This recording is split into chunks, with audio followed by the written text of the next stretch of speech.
Hi, John. Hey, Alex, Do you know what I hate? what do you hate?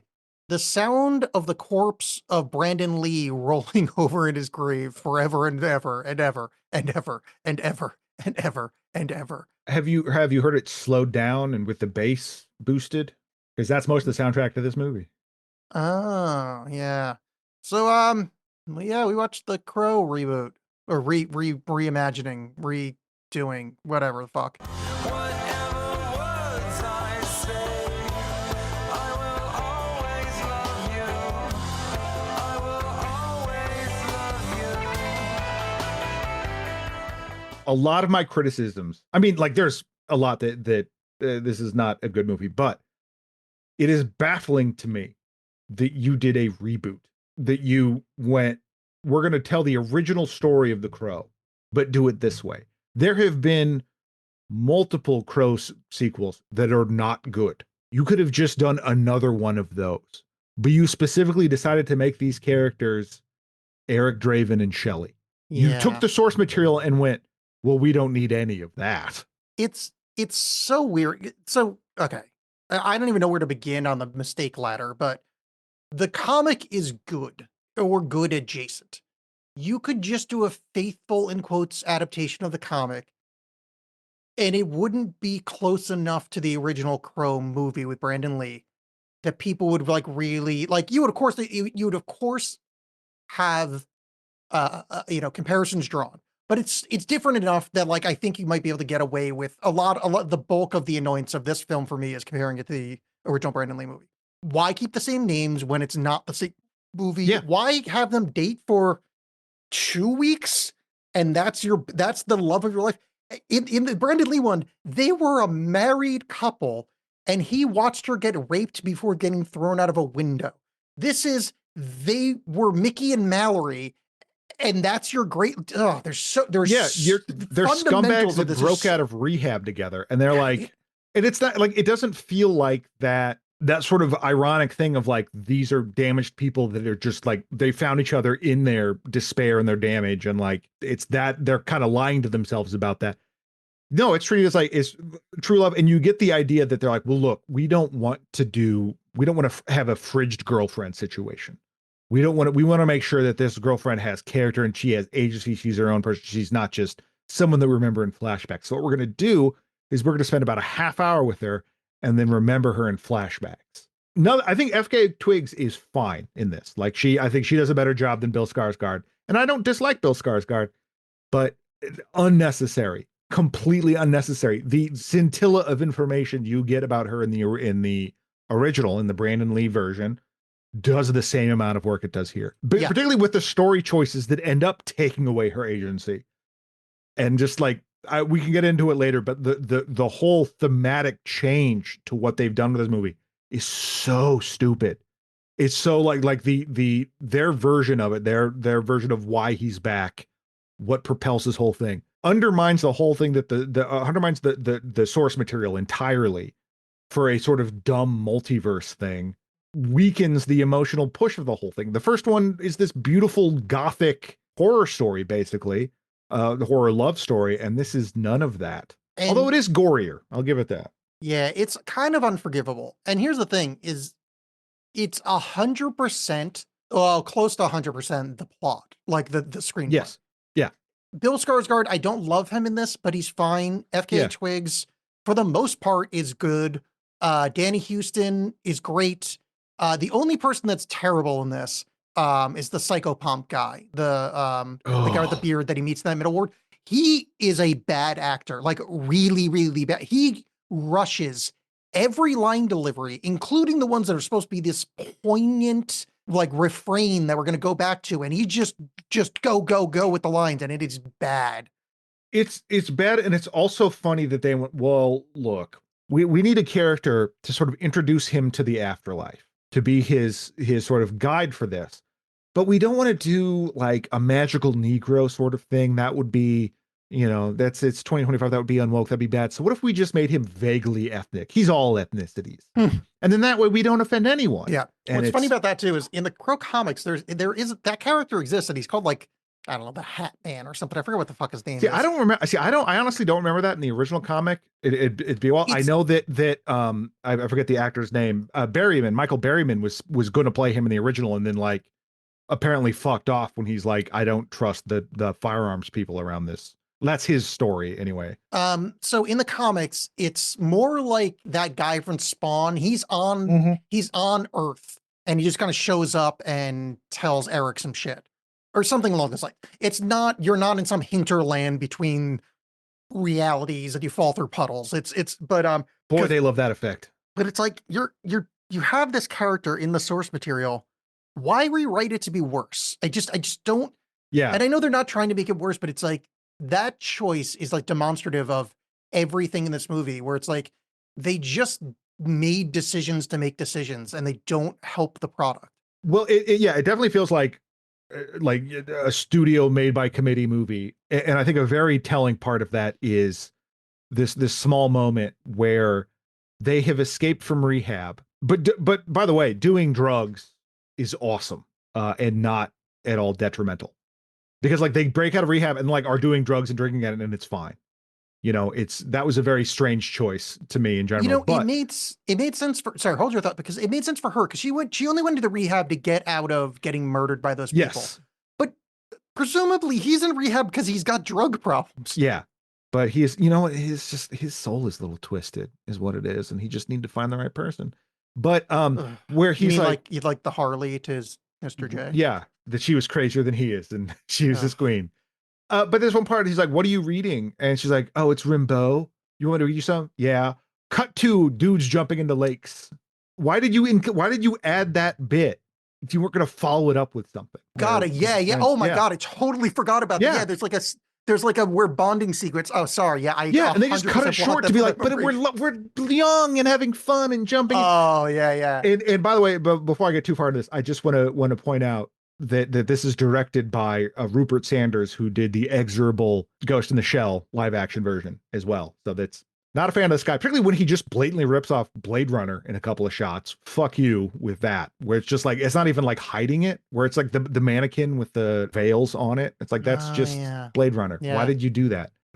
Yeah, but it's just like, oh, so you had a chance to be like, to reach into that like gothic love storyness and have this like, part of the fun of The Crow is like, yeah, my girlfriend's dead, but I get to yearn and long and do all this human emotional stuff. And they went, no, none of that. It's all just body horror now, which is a way to do it. But again, you decided to remake this. Just do a different Crow movie, because the later ones are awful. Particularly Wicked Prayer with David Boreanaz and Edward Furlong. Awful. Yeah. But you could have just done another one of those. But Let me tell you that this is the- a mess. Okay, so the movie opens, and I'm not going to go. We're not going to go through the whole movie. An audience, if this episode's 20 minutes, John and I will talk about other things for the end of the episode, because I don't want to spend my life talking about this movie. So just beforehand, we'll talk about the other things we're watching. We're going to do, hey John, what are you watching, for 45 minutes? But let's just kind of go through a couple of things. The movie opens with young Bill Skarsgård as a child finding a horse wrapped in barbed wire and cutting his hand because reasons. He was trying to save the horse, and I vaguely remember that from the comic. If I don't remember if that was a dream or something, but it also sort of represents him, you know, and it does the movie too. This idea that him protecting something that's fragile and beautiful, because it's of course a white horse. They put too much stock into that image, into Yeah. that front thing, because it's also he's dreaming. So did that even really happen? I guess he's got scars on his hands. It does happen. That was just a very strange way to open the movie. It really makes you appreciate the efficiency of storytelling in the first one, that it recognizes what the movie is. It's this broad fable, but this gothic love story with these big archetypes. And they're like, no, we need to have conspiracy and mystery and make these Yeah. characters boring in service of that. The conspiracy is there's a video that we don't know what's on the video. I mean, we can get, okay. It's bad. It's a gather. There's a video. So FKA Twigs decides to get herself caught to get sent into rehab or whatever that prison thing is, so she doesn't get murdered. Good move. Don't hate the movie quite yet. We cut to a fancy party with Angelica Houston's brother. They bring this little girl that snitched on her earlier, the one that knows about the video. Who fucking cares? The point is, Angelica Houston's brother whispers into this young girl's ear, "I've killed hundreds of innocents like you in the centuries I've been here." The Crow is about a man coming back to life because of how deep his love is to enact revenge on the people that raped and murdered his wife. This movie has an immortal guy Yeah. that trades souls so he stays alive? What the fuck?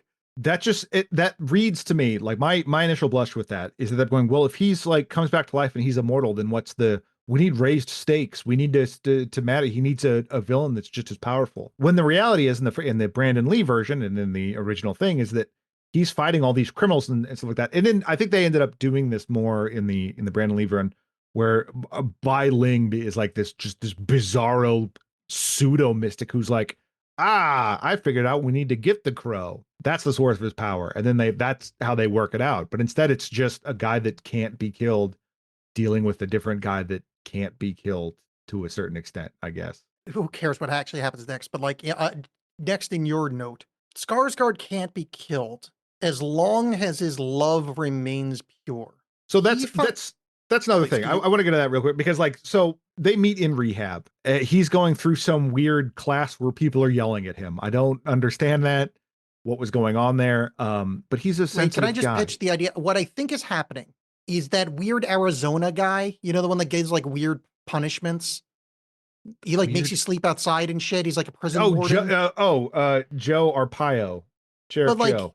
because they're all dressed in pink and they're doing this Yeah. weird shit. That's what my read. I don't know if that's right, but that was the. No, what was in I mean my that's head. fair. That did kind of stick out to me as well. It's this very strange place that they're at.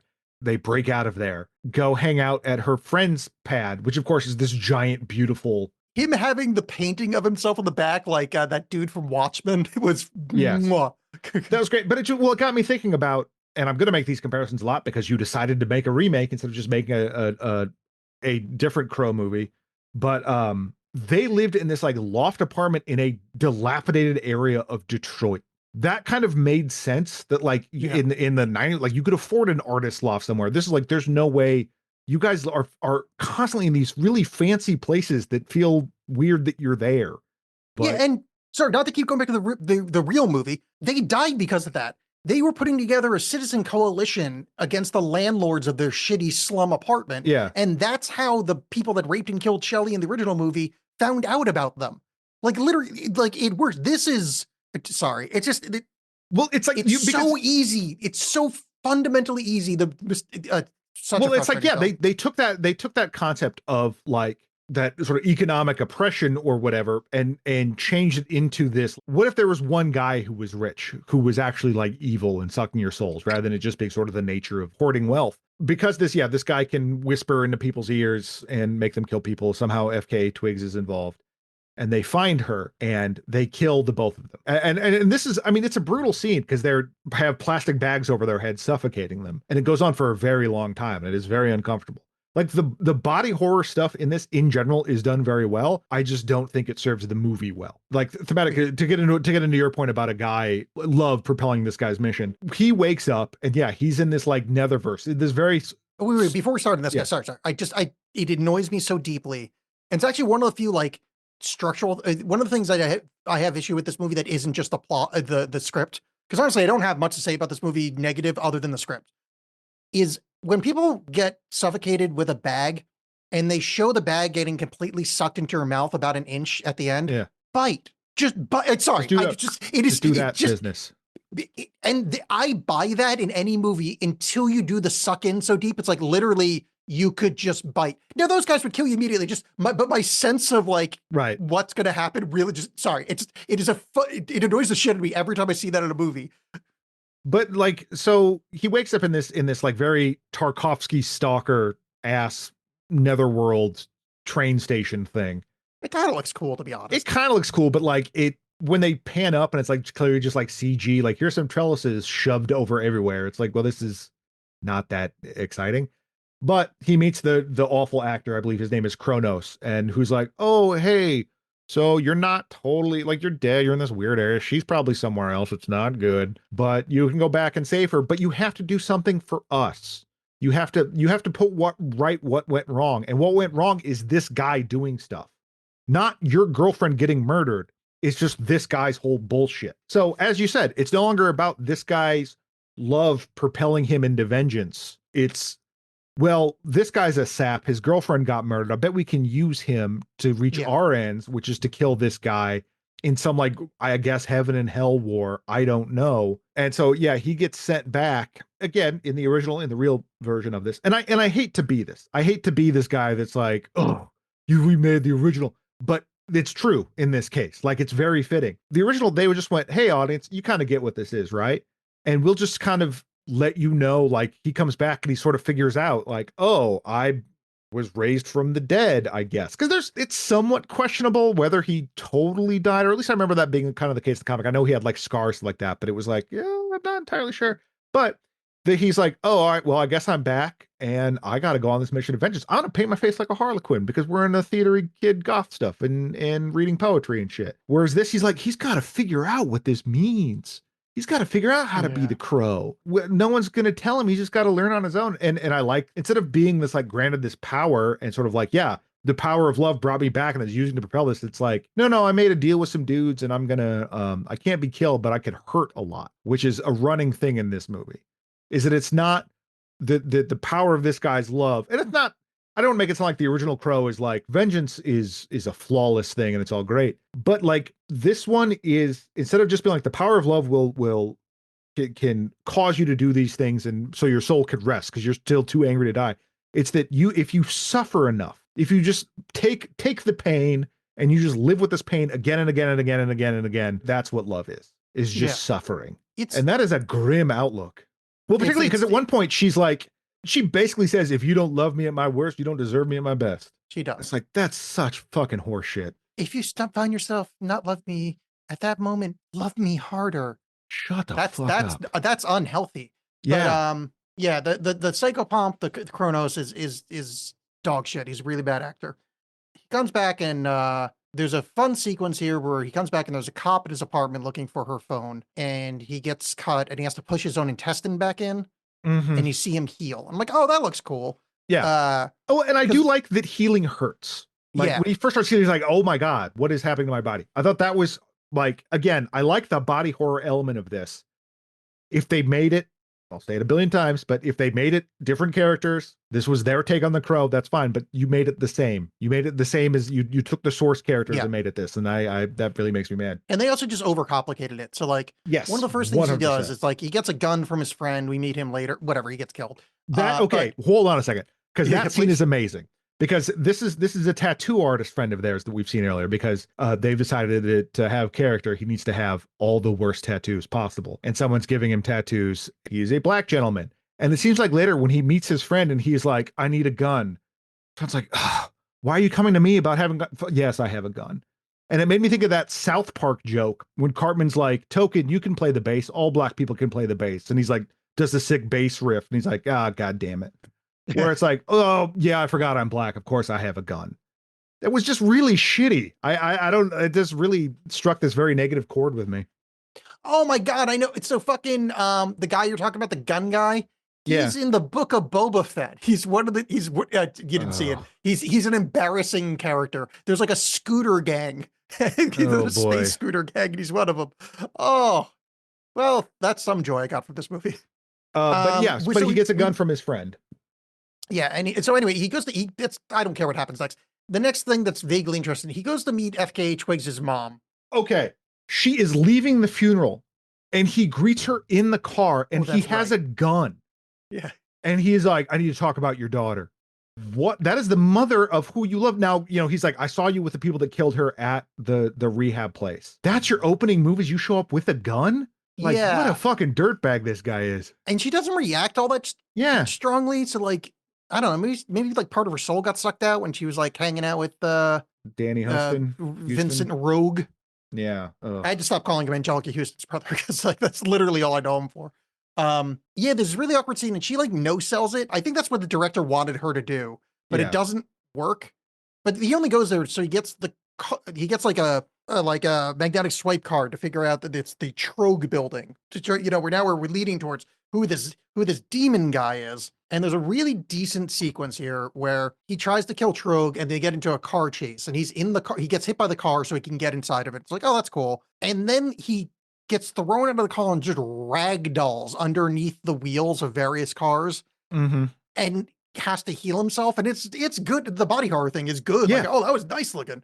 Yeah, I do like that as a concept, but again, like it's the taking this more gothic-y story and putting it into that regard and making it like suffering proves that you love someone doesn't work in this movie. Like the story this movie is telling doesn't apply Yeah. at all. But I do like that concept of being undead. It's not even undead, but like being in this bizarre netherworld where it's like, yeah, your body can die, but it still hurts a lot because that at least adds something to it because there is a certain amount of like, well, if you can't die, what's the point? And I think in the Brandon Lee version, it's treated a little bit more like a slasher movie in that regard, where it is like because he's this supernatural force that are picking these guys off one by one, and you're in that series of vengeance. Whereas he's kind of doing that, but he's suffering a lot in the process. It also wants to be a superhero origin story because it's like he's got to learn how to use his powers rather than just being like, no, he's good at this now. Because Brandon Lee, it like he was cut, but it's like he's all of a sudden doing flips and shit. But you don't see him like training or know anything about a background. It's just, no, I have this power now. Where he does like, he's like, no, I got to learn. I'm not sad enough yet to have these powers. Juice. Yeah, he's got crow juice. So he gets the video eventually, and like, oh my God, Shelley killed the guy after the demon whispered in her ear. He gets a shotgun to the gut, which I don't remember who shoots him. I don't care. And he goes back to the soul world. It's like, hey man, what happened? I thought I was invincible. And it's like, well, only when your love is true. He immediately is willing to go to hell for her. Mm-hmm. How is his love not pure? He's going to literal hell for her. Yeah. What is this movie trying to fucking say? Yeah, because he finds out the video that's been the through line for this is the video of her. He's whispered into FKA Twigs. The bad guy's whispered into FKA Twigs' ear, and she goes and stabs someone. So she committed a murder. No, she didn't. It's clearly been established that this guy does that.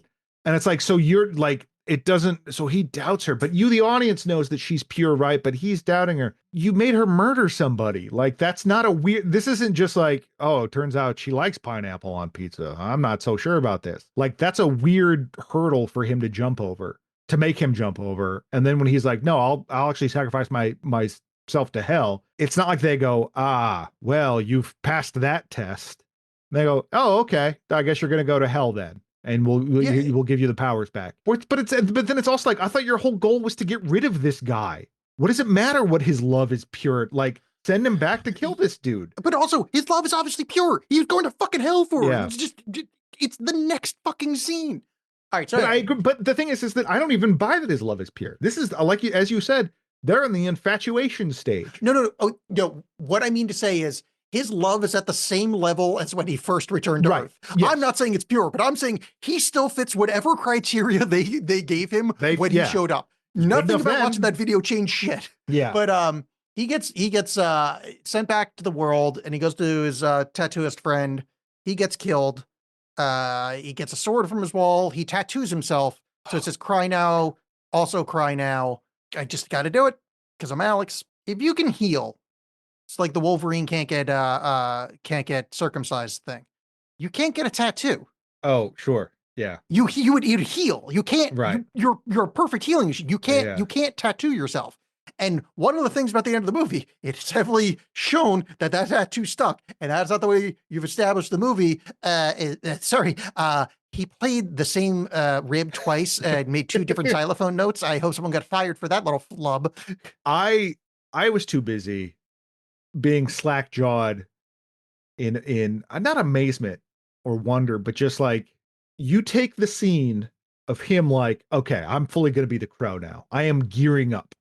I am tattooing myself. I'm putting on my leather jacket. I'm putting shit on my face for some reason, even though that's never been, like, at least in the original Crow, they're like, oh, the Harlequin mask, and we're all gothy and weird. That'll be a thing. This is just him putting on eye makeup for some reason. Wait. I thought about this. Okay. I mean, if I'm wrong, I'd love to hear the explanation. No, I don't think you're wrong, but I think there is a in-universe explanation that they didn't give, but is there. Okay. Is when he's talking to Charon says, you now have black blood. Okay. And I think him putting that is like, I'm so black, I'm tainted. Uh-huh. This is him being, I'm so twisted, I got to put on black. I'm not saying it's good, but I think there's a tiny little frisson of reason behind it. It's Yeah. not just, hey, we forgot in the first movie he had makeup and this one he needs makeup. But this is all done to the strains of an Enya song. Oh, that's right. I forgot about that. Yeah. Yeah. I'm probably not saying this right, but it's like it's Bodicea, Bodicea. Yeah, I don't know. Boudica, Yeah. This, and it's actually like an Enya song I actually very much enjoy. And I can't be too mad about it because I learned about this song from the end of Stephen King's Sleepwalkers, which was not a great movie, you know? And it's also famously a sample from one of the Fugees' biggest hits, Ready or Not. It was used in that. Yeah. But like it's just it was such an odd choice because this overall has kind of interesting soundtrack. It in no way compares to the Crow 1994 soundtrack. And maybe I'm just an old man with that belief, but a lot of the shit sounds the same. It's not good. Although I like the Gary Newman drop. But yeah, he's all sad. He's put on this makeup and he's got a samurai sword for some reason. There's just it's just like, well, that seems cool. Kids like this shit. We'll just do that. So earlier in the film, when he was at his tattoo friend's house, the camera hung on his devotion wall to 70s kung fu movies. Yeah. And I literally went, why the fuck did they show that? And then when the sword thing happened, I'm like, oh God, that's why they showed that. Okay. All right. Yeah. Because Because it play can't your just, little games. yeah, whatever. But All right. So here is where Now the most he's Floyd embarrassing DeCrow. thing that happens in the movie. There is about a 7-minute sequence, which I fucking love. From the moment he walks into that opera house, I love it. There's like 10 minutes. It has nothing to do with this movie. It doesn't fit in this movie, but I hate it. So shutting my Right. brain off, I walk through the Severance door. You don't get this reference. Everybody else is fucking dying out there. I walk through the Severance door and I see him walk up to the opera house with a sword and trench coat. I fucking love the next 7 minutes of my life. That shit was beautiful. there were elements of it I was very irritated by him walking up and the exact same frame of them like walking into the opera house because it's like this does nothing. This is just like you're trying to pair them somehow visually, even though it doesn't really. That's not the case at all. Like there's no. Yeah. They're just two people walking places. That's not enough to do what you're trying to do here. The violence in that scene is impressive, and it actually made me think of a similar movie about a guy whose wife is murdered and has to come back to seek vengeance called Adam Chaplin, which I don't know what country of origin it's from. Let me look that up real quick. But it is it's a 2011 movie and directed by a guy named Emmanuel De Santi, and it's kind of low budget, but it's basically a guy is killed and by this like goofy mob boss who's like has like a face sewn onto his face, something like that. But he makes a deal with a demon who needs blood for Adam Chaplin to go save his girlfriend, or wife, seek vengeance, but in the process delivered tons of blood to the demon. And it's almost like Fist of the North Star in the sense like this guy is just totally like punching super fast or whatever. It is one of the bloodiest movies I've ever seen. And it's like ridiculous over the top blood, like that kind of Japanese style where just like it just gushes like water. Oh, totally. Yeah. So much better than this movie. But like I was not expecting this to be as gory as it was. Because this bit gets real fucking gory. So he walks into the opera with a sword, and like all the opera guards are armed to the teeth. One of which he like puts the sword lengthwise in this guy's mouth and just shoves. Yeah. And his mouth like disarticulates. It's like, God damn, that was fucking. Yeah, You know what it Ichi the reminded me? Killer It reminded me style? of Ichi the Killer. Yes, absolutely. I mean that's like a Kakihara with that kind of and again like because it's CG as well. Yeah. And I think that's kind of a bummer. Is there's a lot of instead of physical effects, there's some CG stuff, and it's well done. I just prefer physical stuff. But Same. And also, I'm not immune to the fact that that's not the word I meant, but who cares? That this scene is so good because I just sat through the movie I sat through. Yeah. That it's like I'm a dry sponge. And just give me this B+ action. That I'm like, oh my God, yes. But I think that also speaks to just the complete failure of this movie. When I think of like the big action piece of the 1994 Crow, with you got My Life with the Thrill Kill Cult playing in the background, and like the strobe lights, and he's shooting and he's jumping around. It's all action. Where this is just like bodies being mutilated, and just there's no art to it. You know what I mean? Like it's kind of artless in that way. Like it's just like grim, like violence just happening. Not like dressed up at all. which is sort of this version of The Crow, where it's like instead of being this kind of artistic, like longing and emotional stuff, it's like, no, I can't.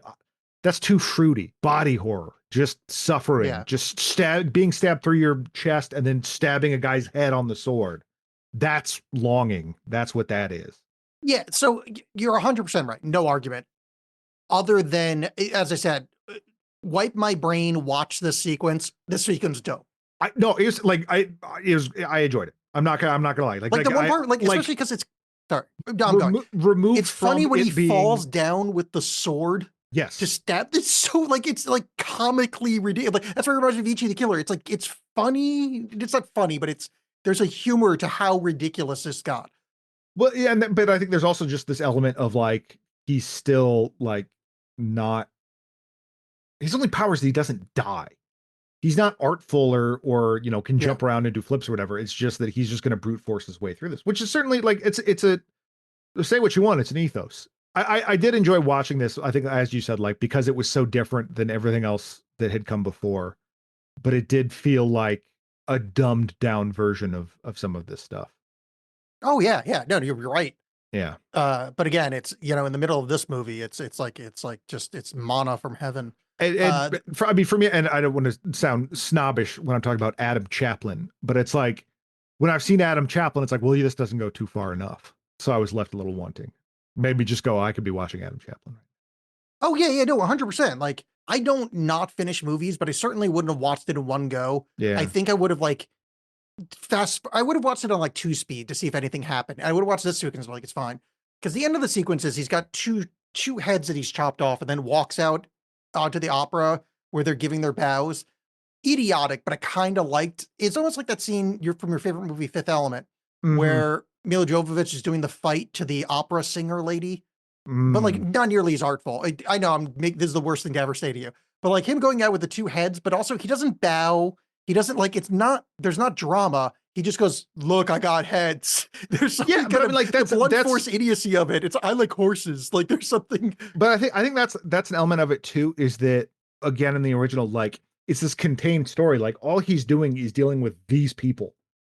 Whereas him going out and being like, look at me, everyone, I got heads. Just sort of, it's like when I've complained about this a lot on the show, but when stuff in Gotham City involves things outside of Gotham City, I don't like anymore.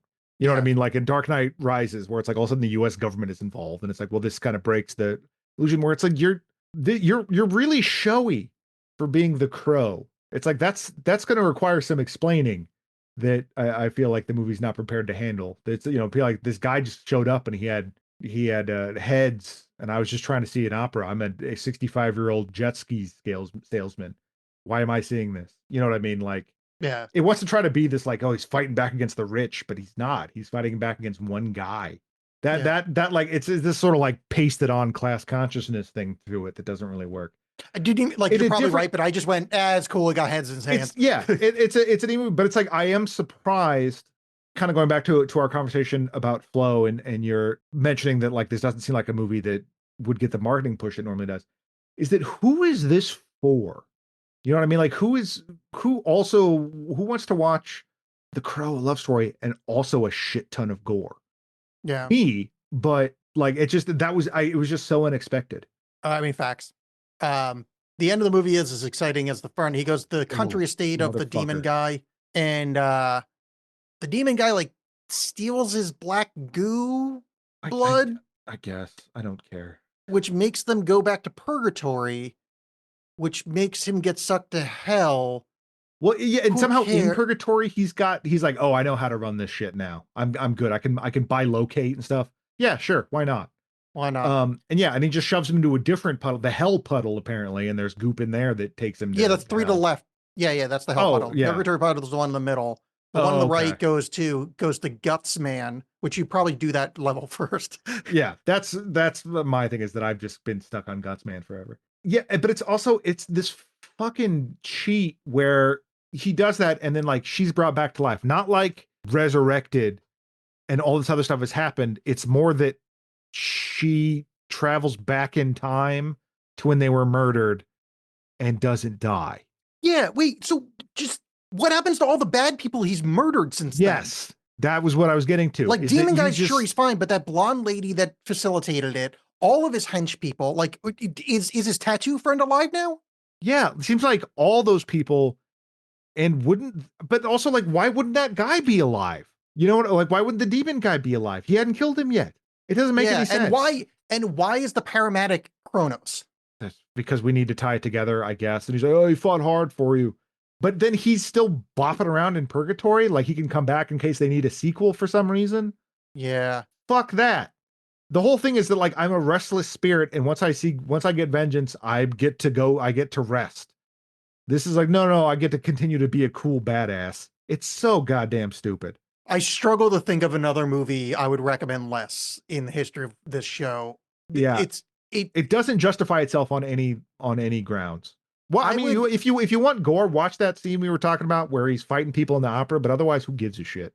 I would ask, and I know y'all don't love talking to us that much. And there's a few of you, which we appreciate, but like I'm Alex Bolin on Blue Sky, ALEXXBOLLEN. We also have Jaws Pod on Blue Sky, which is the best way to get in touch with us. Yeah. My question to you is, if any young people out there, and I know there's some young people, if there's anyone that hasn't seen the original Crow and watched this, hopefully not for the show, because honestly, we apologize. But I'm curious to see, like, because I think young people, because this is supposed to be a kind of more Gen Z version of the film.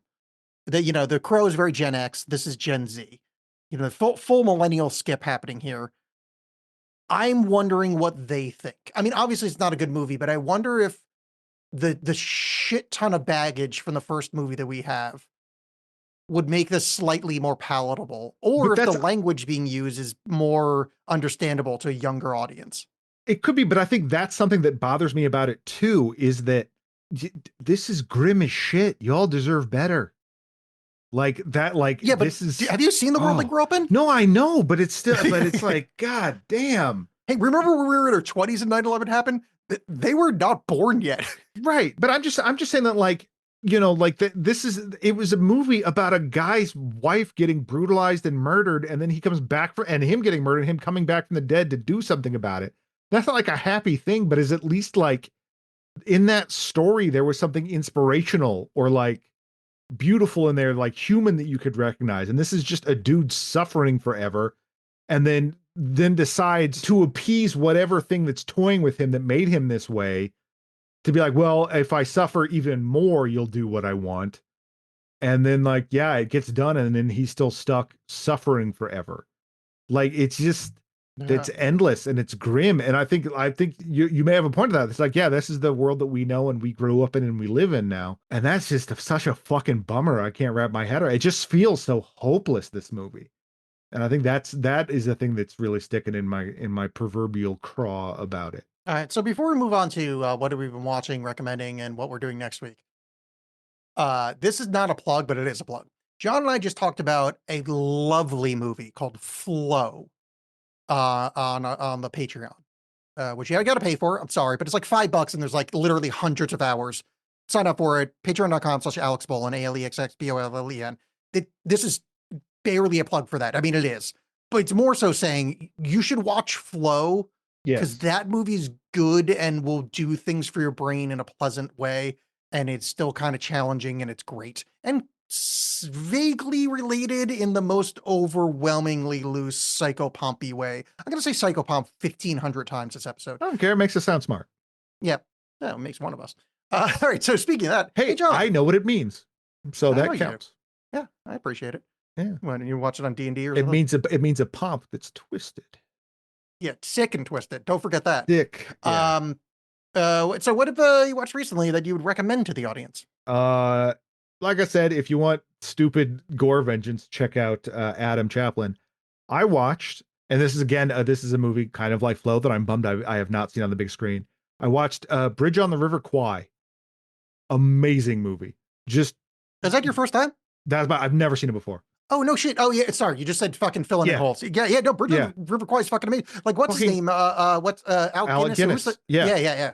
Alec Guinness is amazing, and just like they don't make movies like that anymore. And I was specifically like watching the way that Crow was shot for this. Like David Lean does these like huge, epic shots, and like uses different planes, and you see characters moving from one plane to the other, and It doesn't look like screensavers.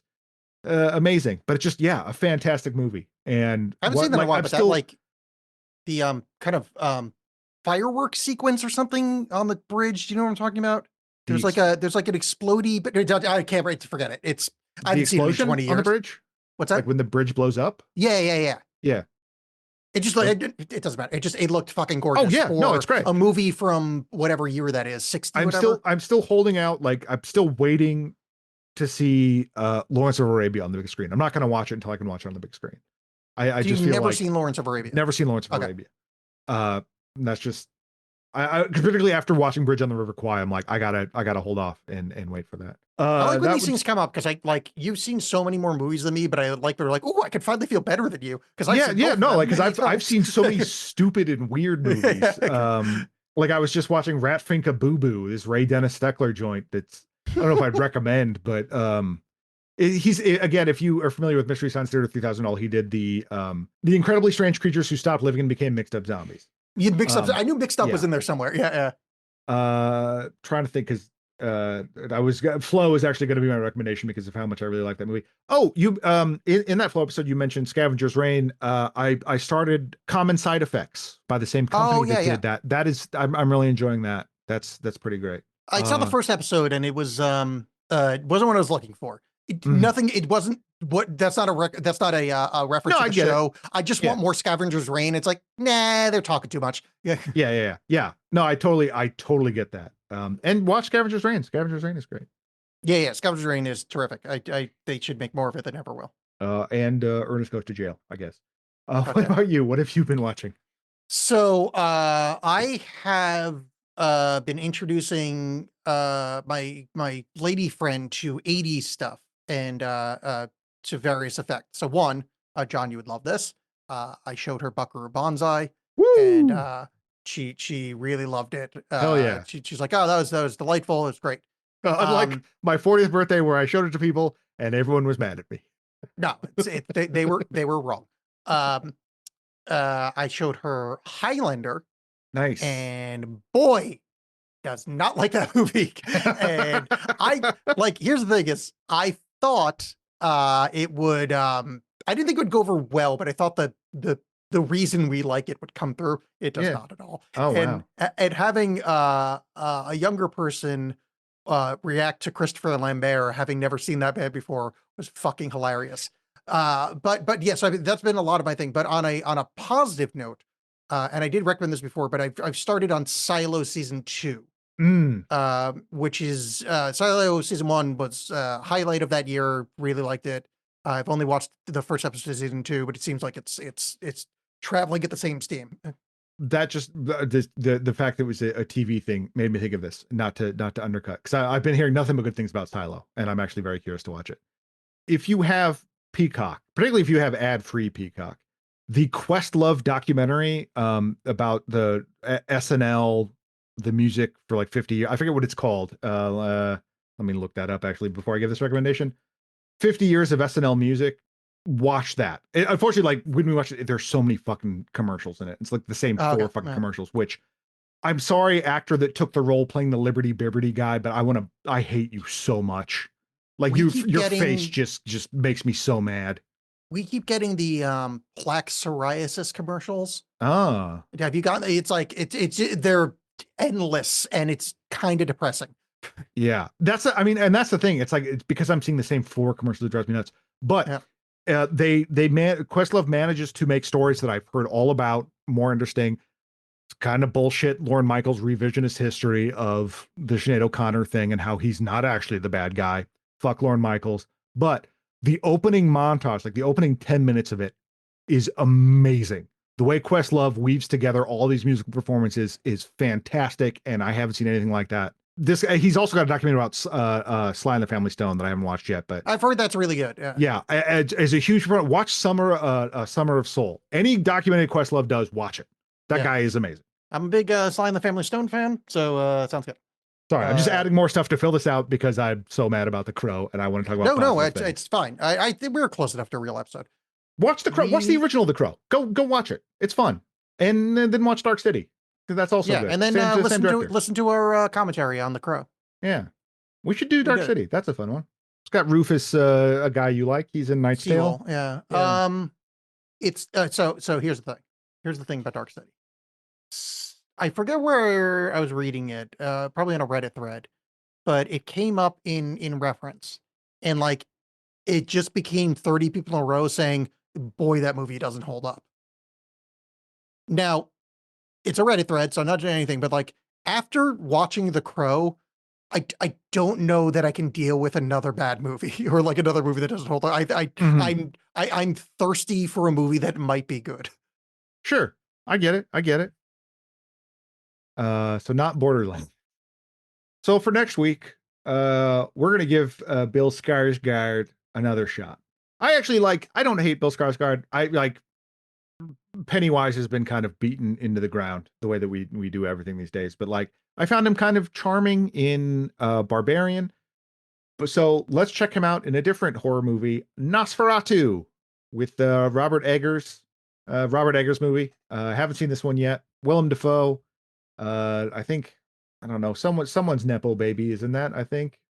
But Yeah, I it's watched good, all the right? I watched all the other ones like recently over the Did round you watch about the Christmas Voyage time. of the Demeter or whatever that recent one was? I started it. I have not finished it yet. It's very funny because I do like David Dastmalchian a lot, but he's like playing a tough guy, and it's like, what are you doing, Oh, Dave? really? Oh, Like no, I that's his can't. work. Yeah. Yeah. I mean, he plays a little bit like of a tough bully in Relaxer, but it's a different sort of thing. But I like him, so I'll watch him anything. But I need to finish that one. It's supposed to be pretty good. I just didn't. Just wasn't doing it for me. Not like that it was bad. I just wasn't like what you said about common side effects. Where it's just like it wasn't what I was looking for at the time. So I need to give that another shot. But whatever. Hearing good things Anyway, about we're this new watching- one. Curious yeah. about it. Nosferatu currently streaming on Peacock as of this recording. But who knows in the future. Who knows? Enjoy, and please don't watch the. Is it Stephen King's kid that did the Nosferatu, where it's like a license plate? Joe Where Hill. it's like- Yeah. yeah. I think there's a book that I have not watched. I think it was Yeah, was it whatever. a series or whatever? Yeah, I think it I'm was. not- Yeah, I'm not doing yeah. that. They can fuck off. Anyway, thank you for listening. We'll see you in a fortnight. Good evening. Good night.